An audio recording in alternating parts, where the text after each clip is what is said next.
সমাজকর্মী সাফি ভাইকে, কলকাতা থেকে তিনি এই গঙ্গা ভাঙনের যে পরিস্থিতি সেটা খতিয়ে দেখতে এসছেন, সাধারণ মানুষের সঙ্গে কথা বললে তার যে অভিজ্ঞতা, তার যে মত, সেটা আমরা জানবো সরাসরি তেনার কাছ থেকে। কি দেখলেন, কি বলবেন আজকের এই পরিস্থিতি নিয়ে? আমি দুটো জায়গায় পরিদর্শন করলাম। এক হচ্ছে রাধাকৃষ্ণপুর, যেটা রঘুনাথগঞ্জ 2 এর আন্ডারে পড়ছে, এখানে আখরুজ্জামানদার এলাকা পড়ছে, আর এটা লালগোলা তারাপুর পড়ছে, যেটা তারানগর পড়ছে, যেটা মোহাম্মদ আলীর এলাকা পড়ছে। করুণ পরিস্থিতি, বিঘেকে বিঘা জমি চলে যাচ্ছে এবং ঘরবাড়ি চলে যাচ্ছে, মন্দির চলে যাচ্ছে, মসজিদ চলে যাচ্ছে। রাজ্যের যদি অন্যতম কোনো সমস্যা থাকে সেটা হচ্ছে এখন নদী ভাঙন সমস্যা, কিন্তু এটা নিয়ে মেইন স্ট্রিম মিডিয়ার কোনো হেন্দল নেই, রাজনৈতিক নেতাদের কোনো হেন্দল নেই, রাজনৈতিক ডিবেটেও কোনো কিছু দেখতে পাই না। আমরা কলকাতা দুদিন আগে ডুবে গিয়েছিল 23শে সেপ্টেম্বর, আজকে তো 13ই অক্টোবর, 23শে সেপ্টেম্বর 15 দিন আগেই কলকাতা ডুবে গিয়েছিল। 24 ঘন্টা জল ছিল কলকাতায়। সেই 24 ঘন্টা কলকাতার কয়েক কিলোমিটার এলাকায় জল থাকার জন্য তারপরে নেমে গিয়েছিল। তার জন্যে দিনরাত মেইন স্ট্রিম মিডিয়া যেভাবে কভারেজ করেছে, যেভাবে তার পরবর্তী কভারেজ হয়েছে, যেভাবে রাজনৈতিক নেতারা কাদা ছোঁড়াছড়ি করতে, মারামারি করতে, তর্ক বিতর্ক করতে, টিভি ডিবেট করেছে, সারা ভারতে যেভাবে নিউজ হয়েছে, তার যদি 1000 ভাগের 1 ভাগ নিউজ এই গঙ্গা ভাঙন নিয়ে হতো, তাহলে এই মানুষের কথাটা একটু যে মানে মানুষের সামনে, সমাজের সামনে, রাজ্যের সামনে, মুখ্যমন্ত্রীর সামনে যেত। আমার এটুকু দেখে মনে হচ্ছে রাজনৈতিক যে মিডিয়াগুলো আমাদের মূল স্ট্রিম আছে, যাদেরকে গদি মিডিয়া বলা হয়, মানুষের দালালি মিডিয়া বলা হয়, আবার মানুষ তাদেরকে কর্পোরেট মিডিয়া বলে। সত্যি কথা, ওই মিডিয়া গণতন্ত্রের চতুর্থ স্তম্ভ, তারা আর জনগণের মিডিয়া নেই, তারা কর্পোরেট মিডিয়া, গদি মিডিয়া, রাজনৈতিক চরিতার্থ স্বার্থ করতে মিডিয়া।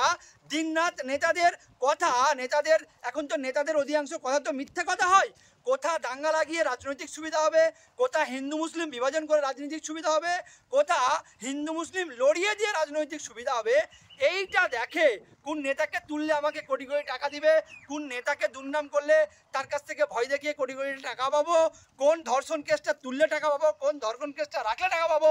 কেন বলছি, আরজি কর নিয়ে রাত দিন হয়েছে, আরজি কর নিয়ে রাত দিন ডিবেট হয়েছে, আরজি কর নিয়ে কলকাতা কেঁপেছে, কিন্তু সেম ঘটনা, আর একটা ঘটনা বলবো যেটা বীরভূমে হয়েছে।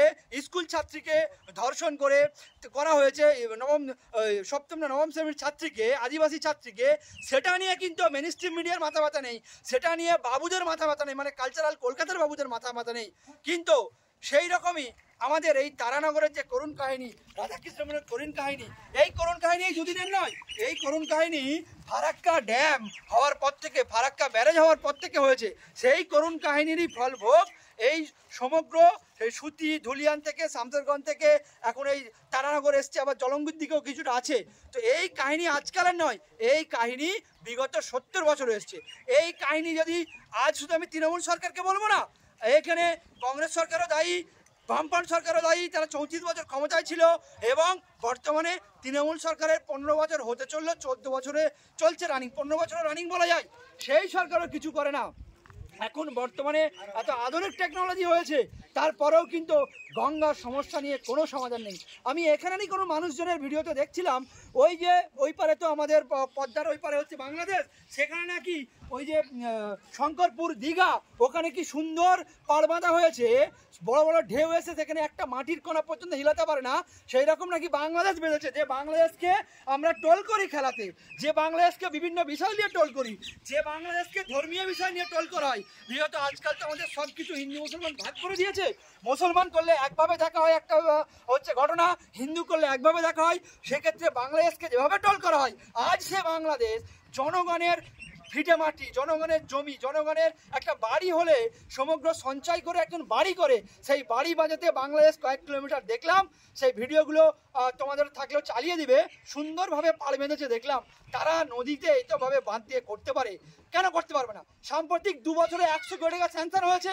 এই থেকে যে দেখলাম রাধাকৃষ্ণপুরে বাঁশ দিয়ে, বালি দিয়ে নাকি পাইলেন করছে, পাইলেন তো নয়, সামনে ফেলে দিয়েছে, মানে টাকা 100 কোটি টাকা নষ্ট করা হচ্ছে, এইভাবে নষ্ট করছে, শেষ করছে।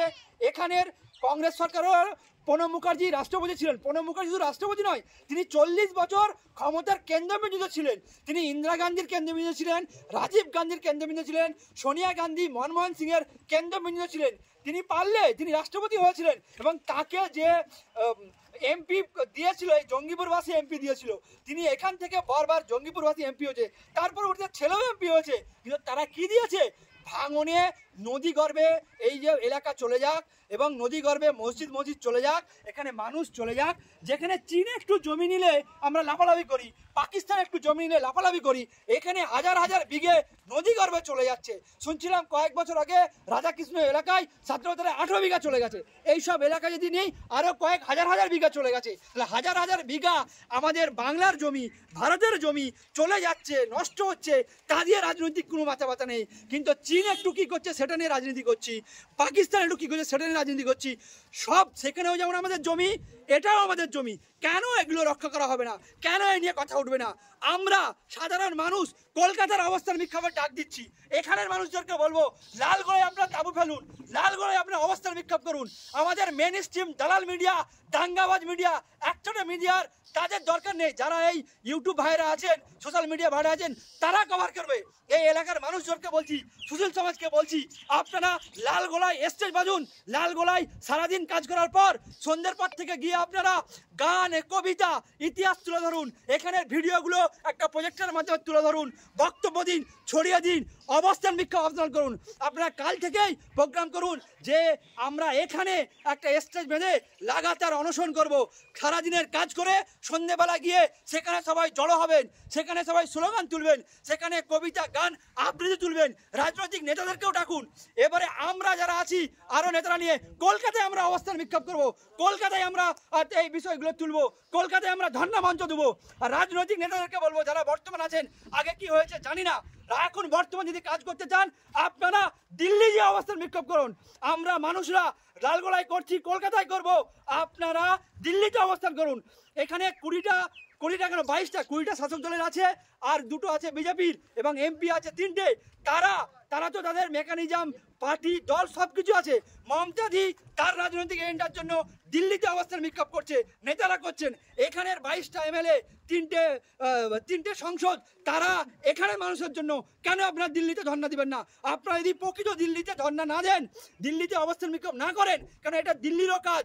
এখানে নদী গর্ভে যেভাবে পলি জমে গেছে, যেভাবে ড্রেজিং করা হয় না, ফারাক্কা প্রকল্পের আর এখানে রাজ্যবাসী দুটোই দায়ী। তাই সেখানে দিল্লিতে অবস্থান বিক্ষোভ করুন। আপনারা না করলে আপনারা শুধুমাত্র নেতা হয়েছেন, আপনাদের পরিবারের চাকরি কী হবে, আপনাদের মেয়ের চাকরি কী হবে, আপনার জামাইয়ের চাকরি কী করবেন, আপনার ভাইবোর চাকরি কী করে করবেন, আপনাদের কলকারখানা কী করে হবে, আপনাদের 2 থেকে 4টে ফ্যাক্টরি কী করে হবে, আপনাদের 2তলা থেকে 4তলা বাড়ি কী করে হবে, আপনার 2 বিঘা জমি থেকে 4 বিঘা জমি কী করে হবে, সেই চিন্তাই করবেন। যদি আপনারা দিল্লিতে অবস্থান বিক্ষোভ না করেন, তাহলে এখানে 22টা এমএলএ, 2-3টে এমপি, তারা শুধু নিজেদের আখের গোছানোর জন্য আছেন, তারা কিন্তু নিজেদের এই জনগণের জন্য কিছুই করছেন না। বলবো, যদি আপনারা দিল্লিতে অবস্থান বিক্ষোভ করেন তাহলে ভাববো জনগণের জন্য করছেন না, কিন্তু নিজেরা শুধু আখের। এই কিছুদিন আগে জাফিকুল সাহেব ডমকলে মারা গেছেন, শুনলাম তিনি নাকি 7টা বিএড কলেজ, তারপরে 150 বিঘা সম্পত্তি, ফার্মাসি কলেজ, এইসব এমএলএ হওয়ার পর করেছেন। তাহলে কী করে করেছেন? এমএলএ হয়ে কী করে করেছেন সেদিকে আমি যাচ্ছি না, কিন্তু এমএলএ হয়ে করেছেন। তাহলে এমএলএ হওয়ার পরে জেলাবাসী একটা বড় সমস্যা হলে কেন আপনারা দিল্লি দরবার করবেন না, কেন কলকাতায় অবস্থান বিক্ষোভ করবেন না? তো আপনারা শুধু কি সম্পত্তি কামনার জন্য নেতা হয়েছেন, জনগণের পাশে রাখার জন্য নয়। জনগণকে বলবো লালগোলাতে অবস্থান করুন, আমরা বিভিন্ন মানুষ কলকাতায় অবস্থান বিক্ষোভ ডাক দেবো, আর নেতারা দিল্লিতে ডাকবেন। নেতারা না দিল্লিতে ডাক দিলে সামনে ভোটেতে এদেরকে দেখান, এদেরকে তার যোগ্য জবাব দেন আপনারা। আপনার নাম এবং পরিচয়? আমার নাম শাফির, সমাজকর্মী হিসাবে করি, সাংবাদিকতারও কাজ করি, বিভিন্ন জায়গায় ছুটে বেড়াই। মানুষের প্রয়োজনে যে খবরগুলো দালাল মিডিয়া দেখায় না, যে খবরগুলো নেতারা তুলে ধরে না, সেই নিয়ে আমরা বিশেষত কাজ করি। এবং শুধু এই নয়, এই আমাদের মুর্শিদাবাদ ইউনিভার্সিটি নিয়ে 2017-18 সালে অনেক কাজ করেছি, এবং মুর্শিদাবাদ ইউনিভার্সিটি যে হিসাবে দিয়েছে, যে কেএন কলেজের সঙ্গে জুড়ে দিয়েছে, একটা ল্যাংড়া খোঁড়া ইউনিভার্সিটি দিয়েছে। প্রকৃত ইউনিভার্সিটি যদি দিত তাহলে এত বড় বড় জমি পড়ে রয়েছে, সেই জমিতে দিত, সেটাও যায় না। মুর্শিদাবাদে আলিগড় ইউনিভার্সিটি ক্যাম্পাস হয়েছে, সেটাও ঠিকমতো চালু হয় না। যে মুর্শিদাবাদ জেলা, যে 1700-1800 শতকে সারা বিশ্বের অন্যতম একটা নগরী ছিল এবং ভারতের অন্যতম অর্থনৈতিক এলাকা ছিল, সেই জেলা আস্তে আস্তে পঙ্গু জেলায় পরিণত হয়েছে। সব জেলায় ইউনিভার্সিটি দিয়েছে, কিন্তু এখানে একটা অনেক আন্দোলনের পরে ইউনিভার্সিটি দিল, তাও খোঁড়া ন্যাংরা ইউনিভার্সিটি, যার কোনো রুম নেই। কেএন কলেজের সঙ্গে তাকে জুড়ে দেওয়া হয়েছে। হাস্যকর পরিস্থিতি। আমরা সবাই তৃণমূল, 90% 95% তৃণমূলকে ভোট দিয়েছি। তা বলে নয় আমাদের কোনো অধিকার থাকবে না, আমাদের কোনো দাবি দেওয়া থাকবে না, আমাদের সংবিধান অধিকার থাকবে না, আমাদেরকে যে ক্ষমতাগুলো শিক্ষার অধিকার, চিকিৎসার অধিকার, স্বাস্থ্যের অধিকার থাকবে না। কেন থাকবে না? এখানে এই সামনে বলতে পারি জঙ্গিপুর হাসপাতাল, যেখানে ডাক্তাররা থাকে না, প্রতিদিন মারা যাচ্ছে, প্রতিদিন গর্ভবতী মারা যাচ্ছে, প্রতিদিন চিকিৎসার প্রতিদিন ঝামেলা। কিন্তু ওর পাশেই আমি শুনেছি, খলিলুদ্দার বাড়িতেও গিয়েছি, খলিলুদ্দার বাড়ি উনি কি করছেন, ওনাকে কোনো খবরের সাংবাদিক মাধ্যম ধরলে কি বলে আমি জানি না। আপনি একটা এলাকার সংসদ, আপনার ওখানে সুপার স্পেশালিটি হাসপাতালে কি হচ্ছে, ডাক্তাররা ডিউটি করছে কিনা, বাইরে চেম্বার করছে, এখানে পরিষেবা নেই, আপনি কেন জানবেন না?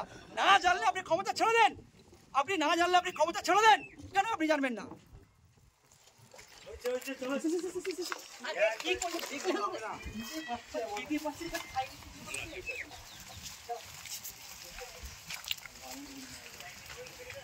ভিডিওটা বেশি বেশি করে শেয়ার করে দেবেন, সবকে দেখার সুযোগ করে দেবেন। তারানগরবাসীকে যে কেটে গেছে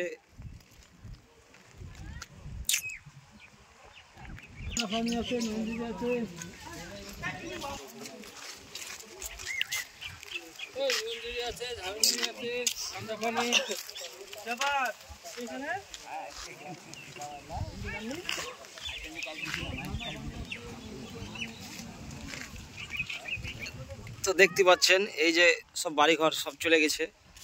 কত সুন্দর সুন্দর বাড়ি ছিল এখানে, একতলা, দোতলা, তিনতলা বাড়ি ছিল। দেখতে পাচ্ছেন নদী ভাঙনের কারণে চলে গেছে। তো নদী নিয়ে নিয়েছে। সামনেটা আছে বাংলাদেশ, এরপর আছে ইন্ডিয়া। ভিডিওটা সব বেশি বেশি শেয়ার করে দেবেন।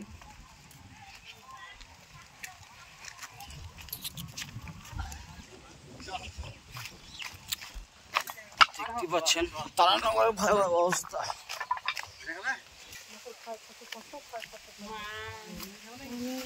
এই যে তারানগরের সব বাড়ি, কত সুন্দর সুন্দর বাড়ি একদম ধসে পড়ে যাচ্ছে। তারানগরের খুব ভয়াবহ অবস্থা। এই যে দিন রাত কেটে যাচ্ছে। এই যে সব বাড়িতে ঢুকতে পাইনি, প্লাস্টার হয়নি খুব। দেখতে পাচ্ছেন এই যে বাড়ি ভেঙে দিয়েছে এগুলো। যে ভাইরা কত সুন্দর এই যে বাড়ি পড়েছে, কত যে বাড়ি পড়েছে আল্লাহ তাআলা জানে। এই যে দেখতে পাচ্ছেন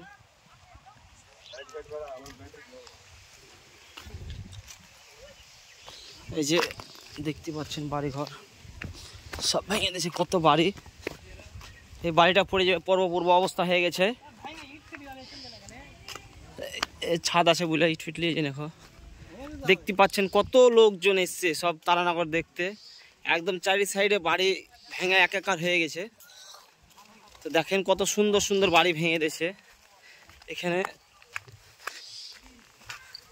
তো ভিডিওটা শেষ অবধি দেখতে থাকেন, সরকার কাছে পৌঁছে দেবেন, পুনরায় যেন বাড়ি পাওয়ার ব্যবস্থা করে দেবেন সরকারে, এটাই আমাদের কাছে আবেদন।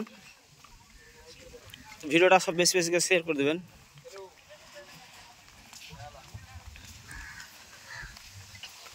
সব বাড়ি ঘর কম পড়েছে। এই যে ফাটল ধরলেছে, এই যে ফাটল ধরলেছে আবার। এই যে সব বাড়ি দেখতে পাচ্ছেন, সব বাড়ি ঘর নাই। কত হাজার হাজার শত শত বাড়ি নেমে গেছে। এই যে দেখতে পাচ্ছেন কত ফার, আর কত দেখতে পাচ্ছেন এই যে নদীর স্রোতটা কত দেখতে পাচ্ছেন। বাপরে নদীর স্রোত। এই যে কত সব বাড়ি ভেঙে গেছে, কত বাড়ি তলিয়ে গেছে। তো আপনারা দেখে ভিডিওটা একটু বেশি বেশি শেয়ার করে দেবেন, যেন সরকারের কাছে পৌঁছে যায়, পুনরায় এনারা জানে বাড়ির আবেদন করে বাড়িটা পায়। কেন এনাদের জায়গা চলে গেছে, বাড়িও চলে গেছে, কিচ্ছু নাই, মর্মান্তিক অবস্থা সব দেখতে পাচ্ছেন। ভিডিওটা বেশি বেশি শেয়ার করে দেবেন। কত বাড়ি গেছে, শত শত বাড়ি গেছে, এখানে হাজার হাজার বাড়ি গেছে তারানগরের ভিডিওটা। এই যে সব বাড়ি দেখতে পাচ্ছেন, পরিস্থিতি খুব খারাপ। বেশি বেশি করে শেয়ার করে দেবেন। হ্যাঁ ওদিকে যাও, দেখলে ওদিকে যাও, ওদিকে খুব ভালো দেখা যায়। যে সব দেখতে এসছে কত দেখতে পাচ্ছেন। তো ভিডিওটা সব বেশি বেশি শেয়ার করে দেবেন, কেন তারানগরবাসীদের সব বাড়ির অবস্থা চলে গেছে। তো কিচ্ছু নয়, জায়গা গেছে, বাড়িও চলে গেছে, সব দেখতে এসছে। তো এই যে আপনাদেরকে দেখাইলে পরিস্থিতি, কত বাড়ি গেছে, শত শত হাজার হাজার বাড়ি চলে গেছে। তো আপনারা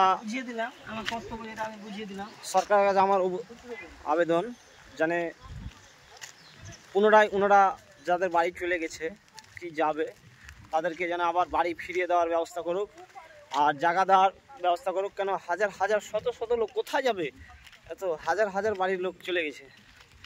ভিডিওটা সব বেশি বেশি শেয়ার করে দেবেন, সরকারের কাছে যেন পৌঁছে যায়। যে সাইডটা কাটছে দেখতে পাচ্ছেন, অনেক বাড়ি কেটে গেছে। তারানগরবাসীদের কাছে সরকার যেন পুরো আবার দেওয়ার চেষ্টা করুক এবং ওনাদের বাড়ি যেন ফিরিয়ে দেয়। তো ভিডিওটা ভালো লাগলে লাইক কমেন্ট শেয়ারটা করে দেবেন। আসসালামু আলাইকুম ফ্রেন্ড।